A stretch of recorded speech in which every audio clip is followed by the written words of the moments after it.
Assalamualaikum. Jangan lupa like, comment, and subscribe. Bye. Assalamualaikum warahmatullahi wabarakatuh. Alhamdulillahi rabbil alamin. Wassalatu wassalamu ala asyrafil anbiya'i wal mursalin wa ala alihi wa ashabihi ajma'in. Raditu billahi rabba wa bil islami dina wa bi muhammadin nabiyya wa rasula. Rabbi syrah li sadri wa yassir li amri wa hlul 'uqdatam min lisani yafqahu qawli. Allahumma ja'al jam'ana hadza jam'an marhuma wa tafarruqana min ba'dihi tafarruqan ma'suma. Kaum muslimin dan muslimat sidang jamaah subuh yang dirahmati Allah. Kita pada pagi ini akan membahas masalah hakikat fakir. Atau kalau bahasa kita itu ada fakir, ada miskin. Kapan seorang itu dikatakan fakir? Atau kapan seorang itu dikatakan miskin? Sekarang kita ingin lihat dulu fakir itu bagaimana. Dan kita jangan salah nanti mengklaim Rasulullah SAW dan para sahabatnya bukan hanya kaya-kaya lego. Kita ingin lihat sekarang yang fakir itu bagaimana, yang miskin itu bagaimana. Imam Al-Ghazali memberikan pengertian fakir. Ya, jadi pengertian fakir begini. Annal faqra ibaratun an faqdi ma huwa muhtajun ilaihi. Jadi yang dikatakan fakir itu seseorang itu membutuhkan sesuatu tapi sesuatu itu tidak ada. Ini fakir namanya. Dia butuh sesuatu itu. Berarti itu fakir. Amma faqada ma la hajata ilaihi fala yusamma faqran. Kalau seandainya seseorang enggak butuh itu, dia enggak butuh itu. Ya, karena dia tidak butuh itu, ketika itu tidak ada, itu bukan fakir namanya. Seorang tidak butuh mobil, dia enggak butuh mobil. Dia cukup dengan jalan kaki saja. Itu bukan fakir namanya. Ya, karena dia itu tidak membutuhkan kepada sesuatu hal itu. Seorang tidak butuh kepada rumah mewah, dia butuh yang kecil saja. Itu bukan fakir namanya. Jadi makna fakir itu dia membutuhkan sesuatu tapi suatu hal itu tidak ada. Itu fakir namanya. Jadi bukan berarti ini sudah ada, semua sudah ada, itu belum ada maka fakir, tidak. Jadi fakir itu adalah hilangnya sesuatu yang dibutuhkan. Kalau kita butuh makanan hari ini, tidak ada makanan itu fakir namanya. Ya. Sekarang kita ingin lihat ada pembagian fakir. Jadi kita ingin lihat ada 5. Fakir itu ada 5. Maka nanti kita jangan salah mindset kita terhadap sahabat Rasulullah sallallahu alaihi wasallam. Sahabat gati-gati mula.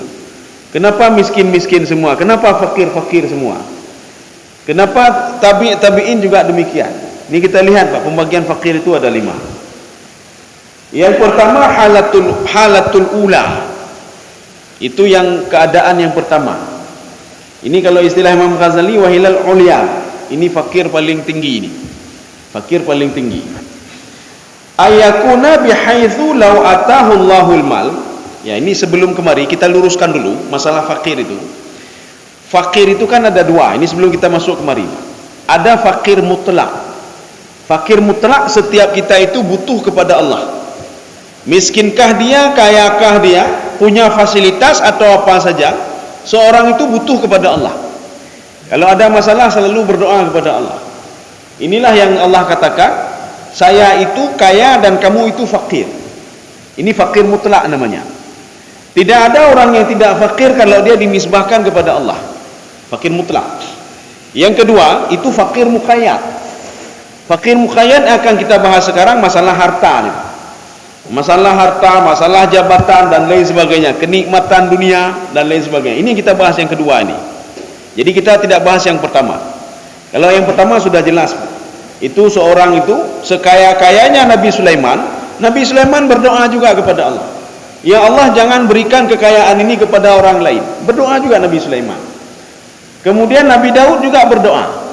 Kemudian Nabi Khidir juga berdoa dan lain sebagainya. Padahal mereka sudah punya fasilitas. Ini namanya fakir mutlak.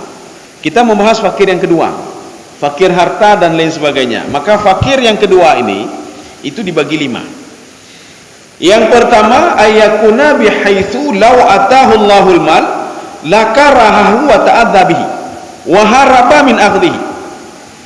Ini orang yang pertama ini, ketika diberikan harta oleh Allah, gejo harta, kan hana gejo. Rasulullah, para sahabat diberikan harta oleh Allah. Tetapi lakarahahu, dia benci kepada harta itu. Jadi enggak senang sama harta ini. Gejo harta, gejo jabatan, dia tak suka. Makanya Umar bin Khattab ketika diberikan jabatan, nak mau Umar bin Khattab. Orang lain melihat Umar hana jabatan tapu, cukup ganti nurung. Hana peng tapu, hana tidak ada apa-apa. Padahal orang tersebut yang tidak mau. Dia tidak mau. Kenapa? Dia benci. Wa ta'adza. Dan dia nanti takut harta itu, jabatan itu bisa membuat hal yang negatif kepada dia. Wa haraba min akhdhi. Dan dia lari untuk dapat harta itu. Diberikan lagi jalan oleh Allah, dia tak mau, Pak. Dia cari jalan lain. Diberikan jabatan lagi, dia cari jalan lain. Sebagaimana Rasulullah sallallahu alaihi wasallam ketika ditawarkan oleh malaikat Mikail 3 tawaran. Ya Muhammad, tanah Mekah ini saya robah menjadi emas. Karena kunci rezeki itu ada di tangan saya, ya Muhammad. Yang pertama, saya robah jadi emas. 1. Yang kedua, kamu sebagai rasul dan sebagai raja. Jadi kalau raja kan bisa memerintah, bisa berbuat apa saja. Yang ketiga, pilihan ketiga, saya rasa kamu tidak memilih ini, ya Muhammad. Ya. Apa pilihan ketiga? Kamu seorang rasul, tapi kamu miskin seperti budak. Kamu fakir seperti budak. Kamu pilih yang mana? Menyatakannya pilih yang sah dan kedua. Kalau kita minta kepada malaikat yang 1 dan kedua, tanah ini menjadi emas semuanya, saya menjadi raja dan rasul. Tidak mau pilih yang ketiga. Rupanya rasul pilih yang ketiga. Ada apa dengan yang ketiga ini? Ada apa dengan yang nomor 1 di sini? Dengan yang ketiga yang ditawarkan oleh malaikat Mikail. Ini namanya wa syaghalahu wa huwa az-zuhdu wa ismu sahibihi az-zahid. Inilah zuhud namanya. Maka Rasulullah akan gatin, Rasulullah zuhud. Kita jangan salah. Sahabat itu bukan fakir, bukan miskin. Abu Bakar bukan miskin, beda bikin gatin Abu Bakar. Abu Bakar kaya, tapi ketika ditawarkan Abu Bakar nak mau. Abu Bakar nak mau. Rasulullah ketika ditawarkan jabatan, ditawarkan ini, Rasulullah nak mau. Maka posisi ini namanya posisi zuhudnya. Maka kita jangan salah dulu melihat. Oh, madengkunya ibadah gati laju. Ibadah tapi ibadah. Taat kepada Allah apa kurangnya dengan orang lain? Ini zuhud namanya. Ada konsep di sini, ada Imam Ghazali, konsepnya begini. Ya, kalau yang kita bahas kemarin itu, kalau emas sama dengan batu, beliau menambah lagi di sini. Kana yastawi indahum al-malu wal ma'u, adz-dzahabu wal hajar. Ada 4. Seorang itu kalau ingin posisi zuhud, ya ingin posisi zuhud, itu emas itu dengan air itu sama. Mengenai harta dengan air sama. Bagaimana maksud harta dengan air sama? Nanti kita jelaskan. Dan emas dengan batu itu sama. Kalau sudah dia bisa menyamakan emas dan batu, dia sudah zuhud. Kalau dia bisa menyamakan harta dengan air, dia sudah zuhud. Ya, sudah zuhud namanya, Pak. Kita ambil satu saja. Kita sudah pernah mengatakan pada pertemuan yang lalu, emas sama batu. Ini kita pulang dari masjid ini, BKM berdiri di luar bagi batu, satu orang satu. Kan batenci ini, Pak. Kan batenci, nyoba batenci je dah pakai. Kan batenisan batem meninggal je dah duduk bak kubur. Nyoba bate kerikil bagi-bagi, Pak. Batu kerikil satu orang satu. Kita supaya baik hana maaf, kita terima saja. Alah, batu kerikil kepu untuk menghormati BKM nama. Bodoh batu kerikil. Kita letakkan di lemari, Pak. Tengok ke bagi lam, puduk lam. Alah, kau cukup je. Pun bagi-bagi tapi ilai. Akhirnya batu itu hilang rupanya. Ketika hilang, anak ngomong, ya batu yang kemarin dia tahu hilang. Alah, bah gadah ke dia, tengok pijuk lam. Kalau kita bisa melakukan itu pada emas kita, nama kedai gadah, ibu kalian ya mah gadah. Hana pupu dek je tamitan lam. Seorang sudah zuhud ini. Dia sudah level zuhud. Ya, memang. Tetapi kalau dia tidak bisa menyamakan antara emas dan batu, ketika batu hilang, alah hana pupu tengok pi bagi lam di BKM. Tetapi ketika emas hilang, susah ni. Ya, yang adanya kagada, kagada kan tutah ni, tutah. Berarti belum zuhud lagi, mak. Jadi kalau seandainya orang ini bisa menyamakan posisi batu tadi dengan posisi emas, yang kan zuhud. Ini ada pada Rasulullah dan sahabat. Maka Rasulullah mengatakan begini, mungkin pertemuan kita yang kemarin, mak. Apa pertemuan kemarin atau yang apa namanya? Rasulullah mengatakan, wala ad-dakhir dirhaman. Saya tidak pernah menyimpan uang untuk besok 1 dirham pun tidak pernah, kata Rasulullah. Kalau kita mungkin tak sanggup. Kita kata rinci mendung. Untuk belanja untuk tengahnya, belanja lusanya, belanja minggukunya, belanja bulukunya, karena mendung pada rekening. Untuk tahun depan ini, untuk sekolah anak ini, semua sudah ada, Pak. Itu 5 tahun akan datang ini, karena mendung, Pak. Karena mendung. Ini aneh, Pak. Tapi Rasulullah mengatakan, walam ad-dakhir, saya tidak pernah menyimpan 1 dirham pun, kata Rasulullah, untuk besok. Yang ada hari ini saya nikmati terus, kata Rasulullah. Kalau kita nak sanggup model-model begini, Pak. Ini kan zuhud level-level tinggi, Pak. Makanya ketika kita melihat orang fakir, jangan langsung mengklaim urang gafin lagi. Orang ini diberikan jabatan nak mau, diberikan harta nak mau. Dah contoh itulah Rasulullah. Dah contoh para sahabat. Kalau dia mau terima, kalau lebih kayanya ngan urun lain, Pak. Tapi dia nak mau. Ya, ini yang jenis yang pertama.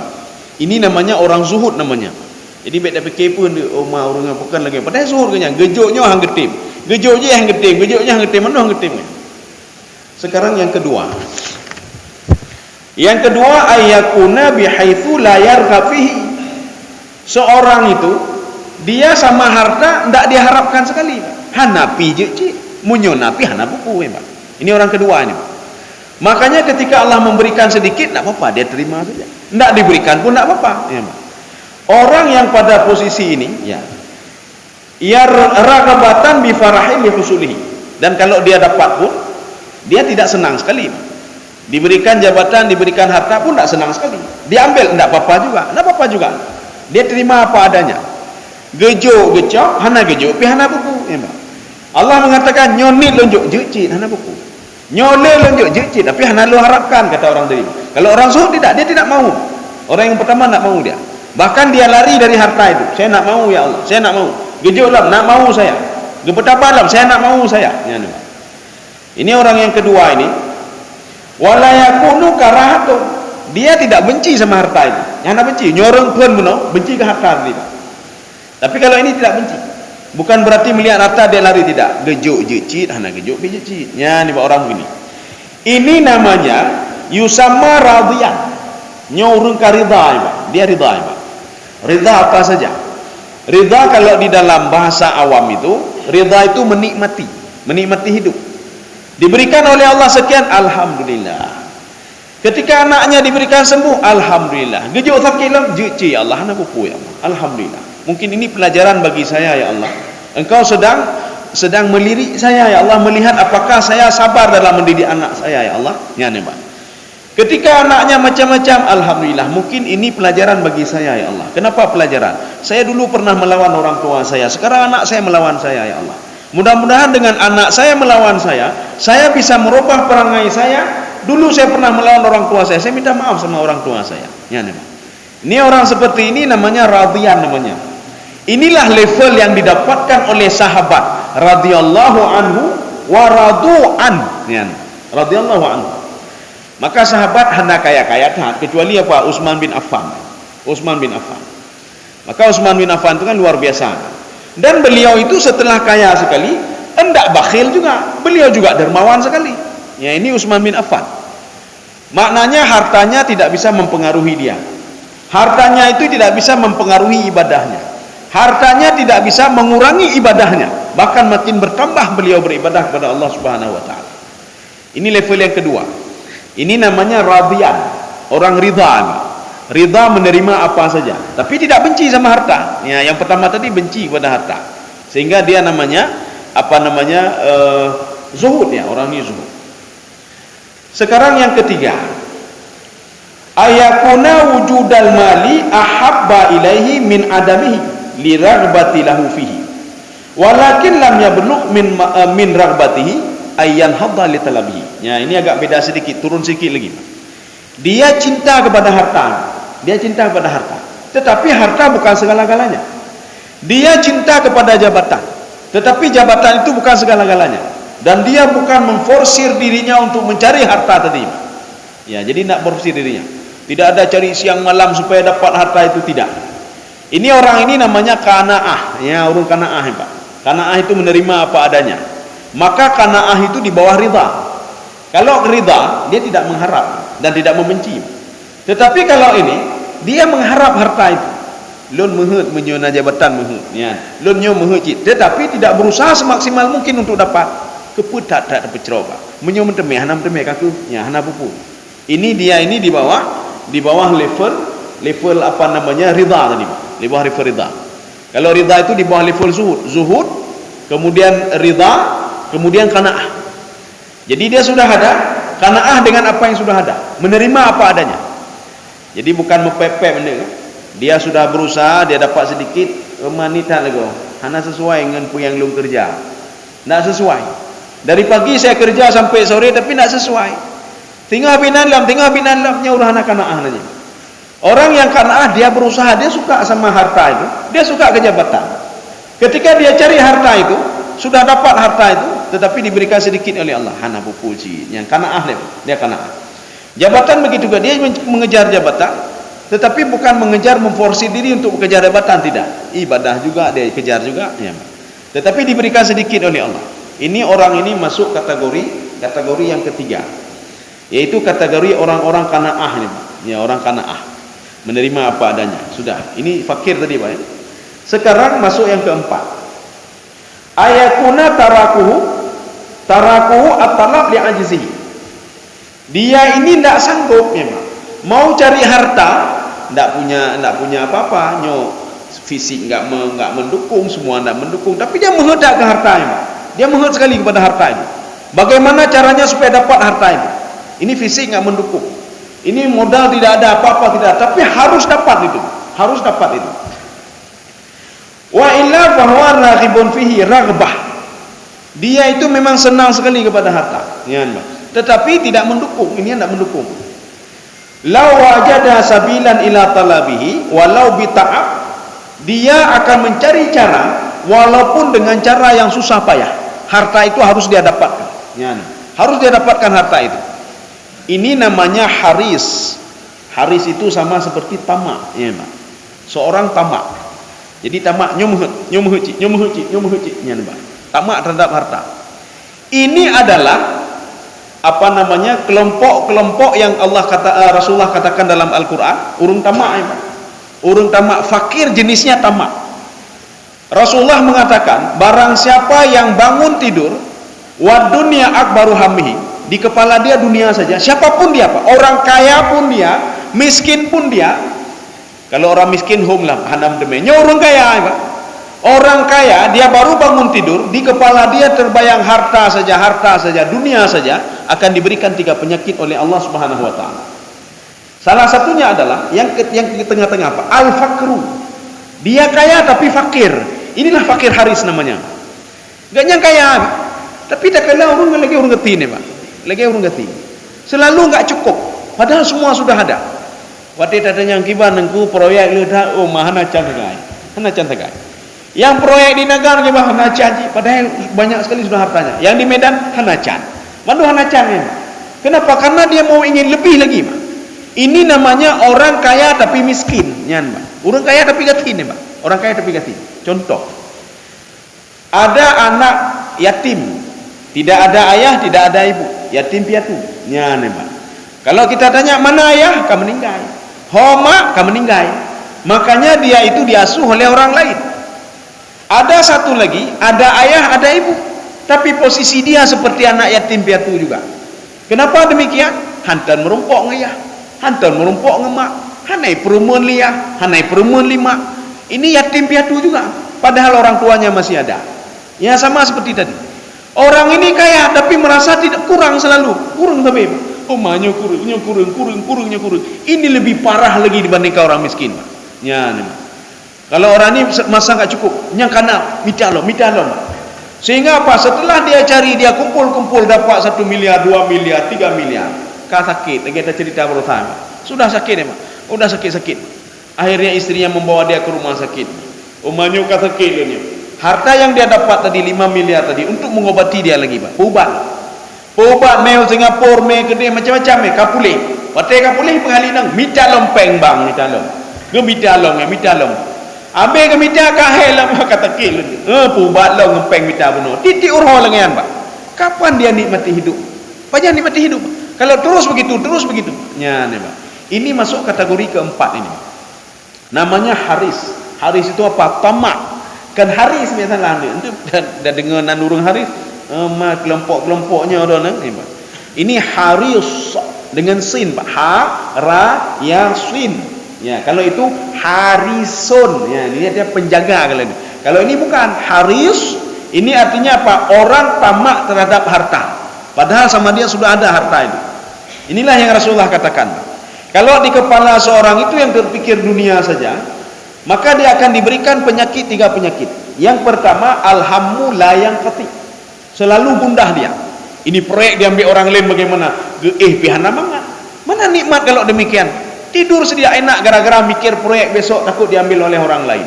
Semua tidak enak. Mau tidur nak enak ni masuk pencuri ke rumah bagaimana? Padahal harta ada, semua ada ya, Pak. Semua tidak enak. Ini namanya alhammu la yang qati. Kalau sudah ada begini berarti penyakit sudah ada. Nak kena penyakit, Pak. Penyakit Pak. Ya, alhammu gundah. Yang kedua al-faqru yang kita katakan tadi. Beliau kaya tapi fakir, ya, Pak. Merasa kurang. Oh, nya mentang kurung, minta aja mentang kurung. Akhirnya yang sudah dia dapat tak berhasil dia nikmati lagi, Pak. Hanam kami nikmati, kan rugi nanya, Pak. Rugi sekali. Sudah dapat tak berhasil nikmati, taruh di sana, saham di sana. Tak berhasil dia nikmati, Pak. Yang ketiga, al-amalu. Amalu itu apa? Di kepala dia cita-cita saja. Nyoten 2000 heplo untuk pedang proyek ini. Dan 2040 pedang proyek ini. 2045 ide, 2050 ide.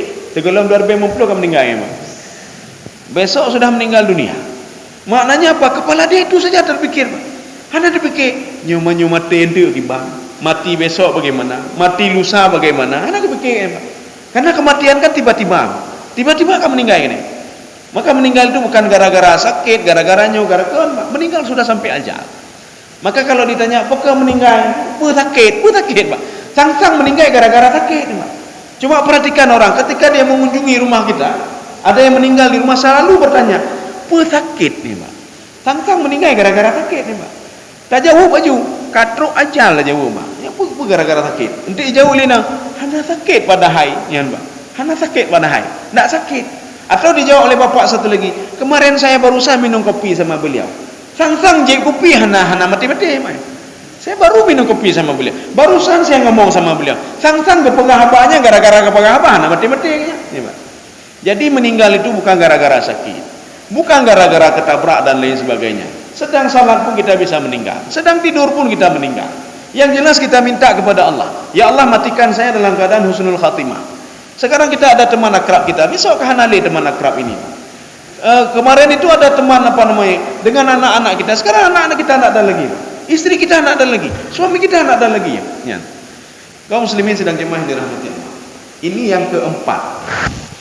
Sekarang kita masuk yang kelima. Ini fakir jenis yang kelima. Ayakuna ma faqadahu minal mal mutarran ilaihi. Ini orang ini kalau tidak ada harta, mudarat dia, Pak. Mudarat dia. Nyata mudarat. Ini sama seperti Kaljai al-faqid lil khumsi wal ari li faqid li thawbi. Ada orang lapar, dia butuh kepada makanan, kepada roti. Dia butuh kepada makanan dan roti. Ini namanya fakir jenis kelima. Fakir jenis kelima. Atau orang enggak punya baju, dia ingin beli baju. Lun muhutnya.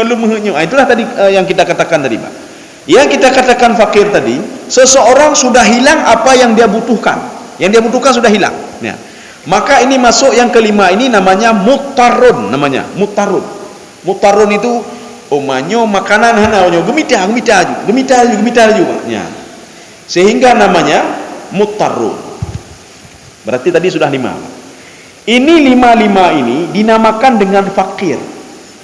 Walaupun seseorang itu atau dinamakan miskin juga, miskin atau fakir. Memang fakir itu lebih dahsyat lagi dari miskin. Ya.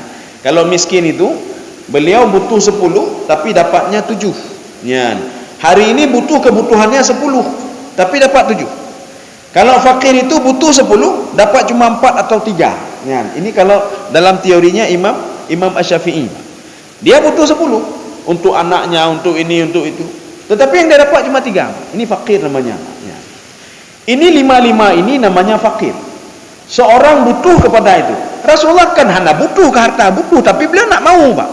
Beliau lari dari itu. Kenapa? Ta'adza. Beliau takut nanti ada mudarat di harta itu. Makanya dalam sebuah riwayat, Rasulullah kan ada jatah harta ghanaim. Ghanaim itu harta rampasan perang. Ketika harta rampasan perang diantar ke rumah, belum sampai di atas meja, terpuduk atas meja kagecok li jaro Aisyah. Aisyah sudah memegang. Dan Aisyah langsung membawa keluar dan membagi-bagi harta itu sehingga habis. Sehingga ada wanita bersama Aisyah. Oh malun muhun gejok baca. Nyo gejok kelong kakaya alun katanya. Kata siapa? Kata yang wanita yang berada di bersama Aisyah itu. Wanita ini melihat sendiri. Ada orang yang mengantar mengetuk pintu, ini ada jatah Rasulullah, langsung diambil, tidak di meja dulu. Nyo katanya hana apa? Wateto rumah nalom dia Pak. Yang kana hana habis lom. Yang kana hana habis lom. Tanya lom nalom. Nyan Pak. Gejok jabatan, wate gejok pu jabatannya. Yang lain nalom. Yang lain nalom. Kedua buah jabatan tengok kejak nalom lelaki.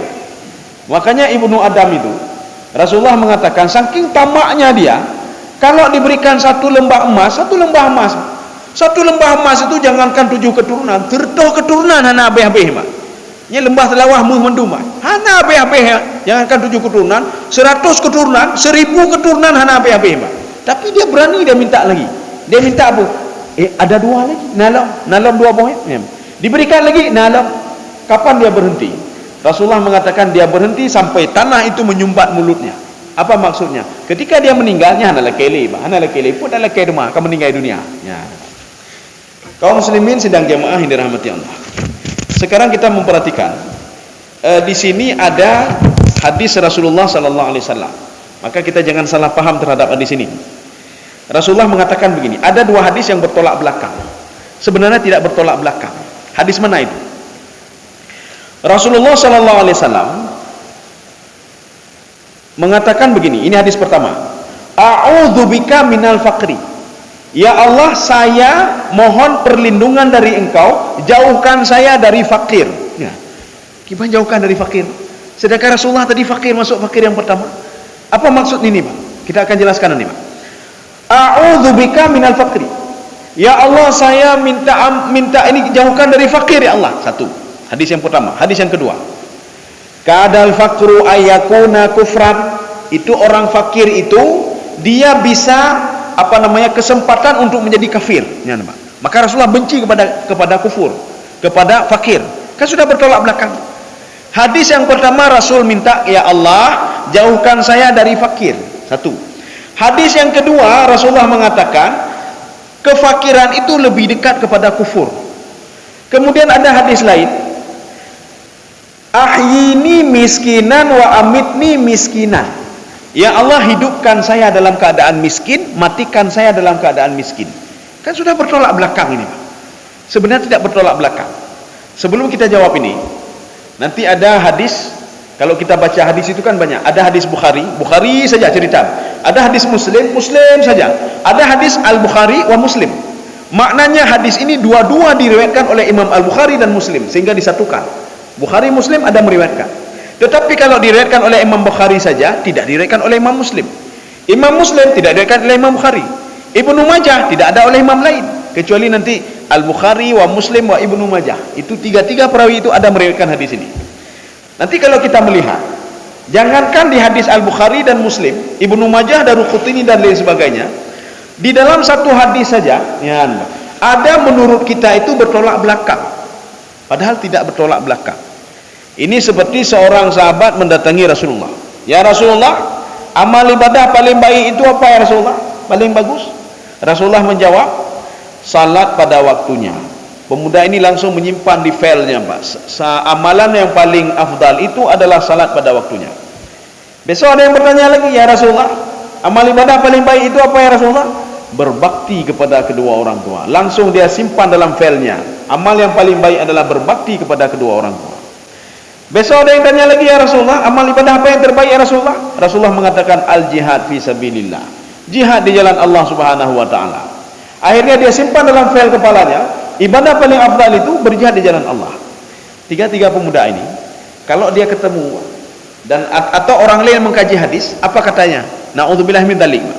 Mengatakan, "Umar Rasulullah, kadang-kadang ngomong begini, kadang-kadang ngomong begini, kadang-kadang ngomong begini." Kan jelas lagi. Na'udzubillah min dzalik. Tetapi kalau kita kumpulkan hadis ini di dalam kajian ilmu hadis, ada namanya al-jam'u, ada namanya idza iltaqa haditsani. Kalau ketemu dua hadis yang saling bertolak belakang, menurut kita maka kita kumpulkan dulu. Ketika kita kumpulkan, kita lihat satu-satu dulu. Ini dalam kondisi apa? Ini dalam kondisi apa? Ini dalam kondisi apa? Ya, rupanya setelah dicek, kenapa ketika sahabat bertanya, "Ya Rasulullah, amal ibadah apa paling afdal?" Rasulullah menjawab, salat pada waktunya. Karena yang bertanya itu dia tidak senang salat tepat pada waktunya. Dia melalaikan waktu salat.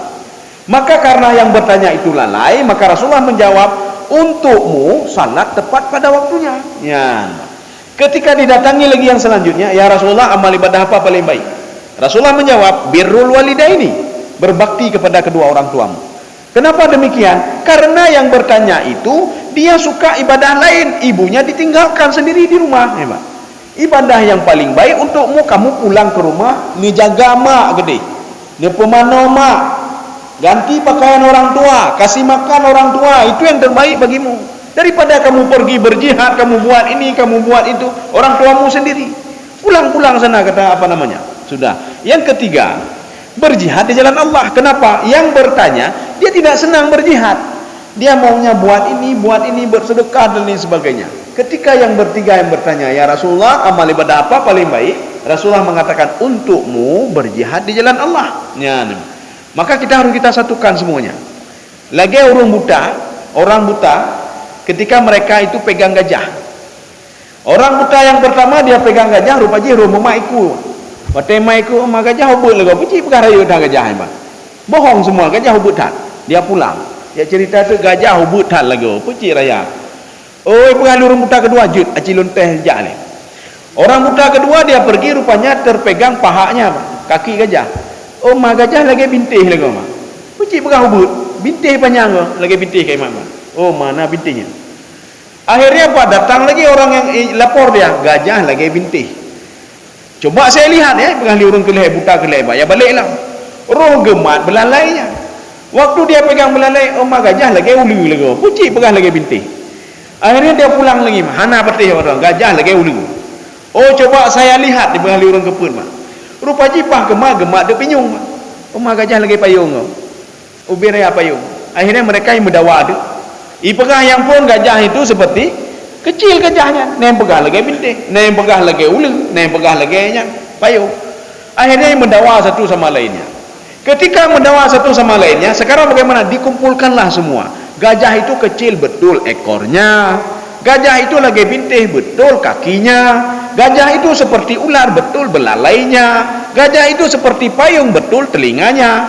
Harus dirincikan. Inilah kondisi yang terjadi kita pada sekarang ini, Pak. Ketika kita dapat satu hadis, kita pegang hadis itu. Orang lain dapat satu hadis, dia pegang hadis itu. Mendawan.